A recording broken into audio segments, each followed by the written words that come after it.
Welcome to this explainer. Today, we're doing something really exciting. We're going to deconstruct the world's largest democratic engine, breaking down exactly how the whole thing works from the ground up. I mean, India's electoral system is just a colossal, absolutely fascinating machine.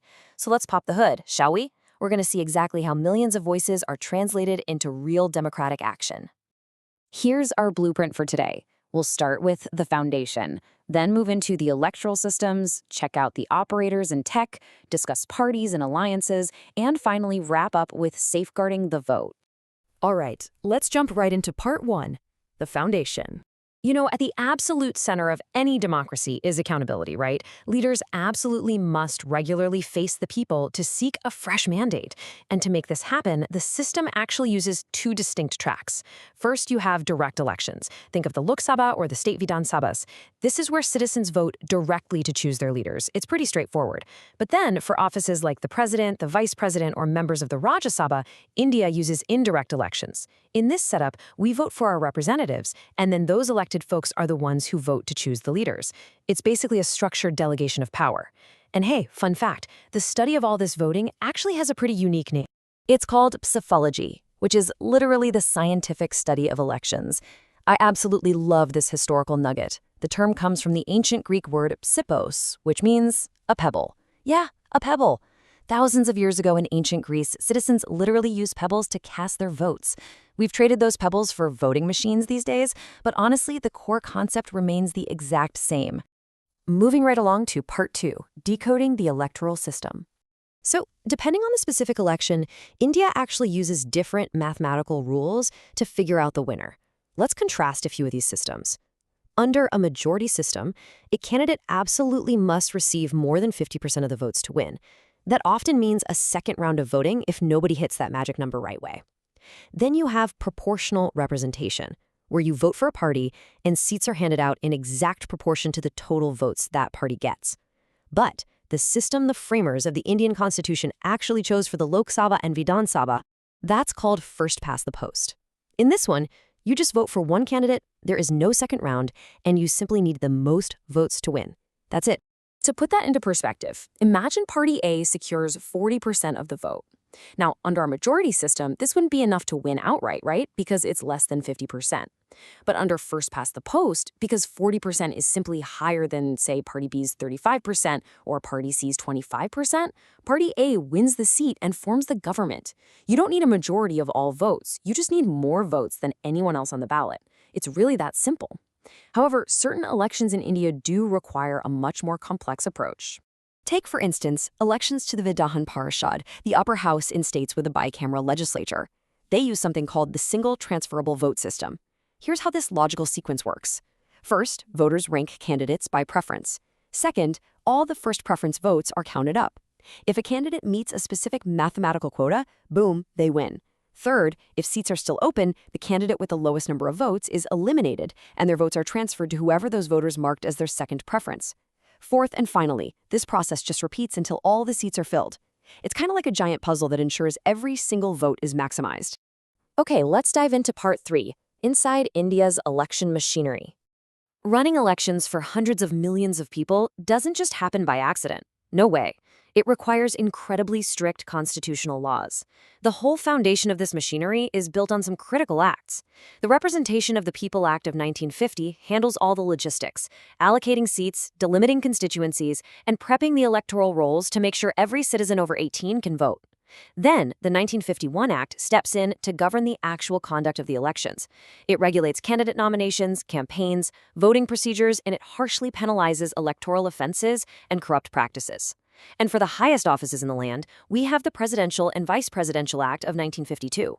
But wait, how do we ensure representation stays fair as populations shift over the decades? Well, that is where delimitation commissions come in. Because populations grow and people move around, constituency boundaries can't just remain frozen in time forever. Delimitation is the process of adjusting those territorial boundaries and determining the number of seats so that the ratio of seats to population is as equal as possible across the entire country. Without this, one member of parliament might end up representing literally millions more people than another, which totally defeats the very idea of equal representation. India has actually enacted these commissions 4 times since 1952 to keep things balanced. And the ultimate operator tasked with managing this massive ecosystem? That's the Election Commission of India, or the ECI. Established just a day before India became a republic, on January 25, 1950, the ECI is an autonomous, permanent constitutional body. The Constitution vests it with the absolute superintendence, direction, and control of the entire electoral process. I mean, they do the whole shebang. They decide the schedules, register the parties, create the electoral rolls, and coordinate the massive state and local machinery required to actually pull this off. Which brings us to Part 4, Tech and Inclusive Voting. So, this massive machinery absolutely must be accessible to every single eligible citizen. To make that happen, the ECI has built a seriously impressive digital ecosystem. You've got the Voter Helpline app for registration and updates. There's C-Vigil, which is this amazing tool where voters can report election misconduct right from their phones, allowing flying squads to use auto-location to reach the spot immediately. ERNet manages the immense voter databases. Sagam tracks the thousands of vehicles deployed, while Savita lets candidates seamlessly apply for campaign permissions.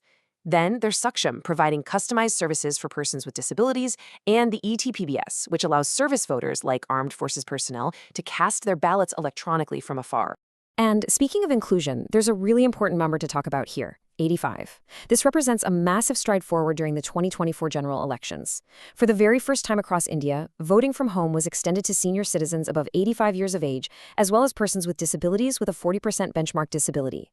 The machinery literally came to their doorstep, making sure that physical limitations wouldn't silence their democratic voice. It's a real game changer. Next up, Part 5, Political Parties and Alliances. Now we get to meet the players themselves, the political parties representing India's immense diversity. The landscape of these parties has evolved pretty dramatically over time. 1967 marked the end of the era of single-party dominance. By 1977, we saw the first major coalition government at the national level, with the Janata Party.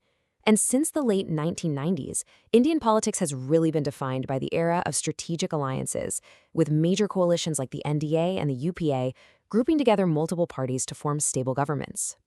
But, this complex web of parties and alliances brings up a fascinating question about political integrity.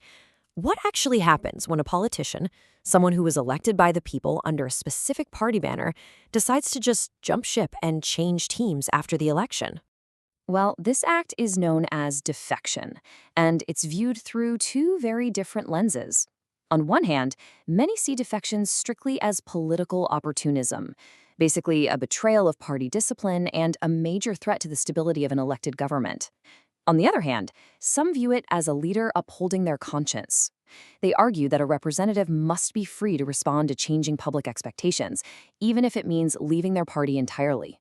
So, to address the instability caused by representatives switching sides, the anti-defection law was passed in 1985 through the 52nd Constitutional Amendment.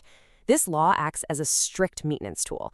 It basically states that a member of parliament or a state assembly can be formally disqualified from their position if they voluntarily give up their party membership or if they vote against the instructions of their party, which is known as defying the party whip. It's a really powerful mechanism designed to ensure the government remains stable.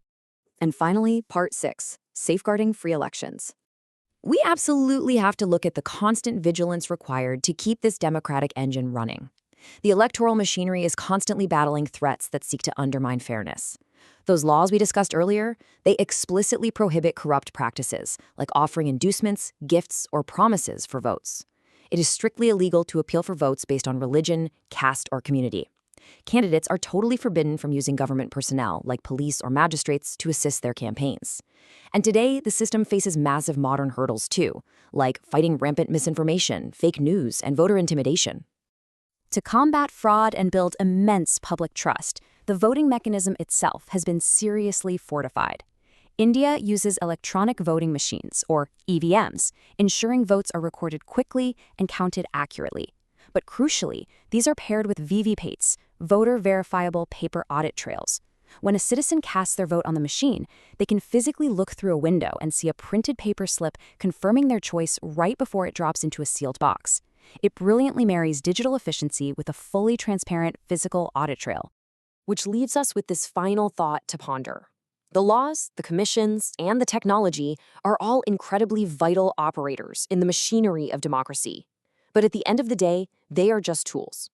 As our society and technology rapidly evolve, it's the constant vigilance, the awareness, and the active participation of the voters themselves that truly breathes the life into this whole system. So how will you use your role to ensure this massive democratic engine continues to run free, fair, and robust for generations to come? Thank you so much for exploring the mechanics of this incredible system with us today.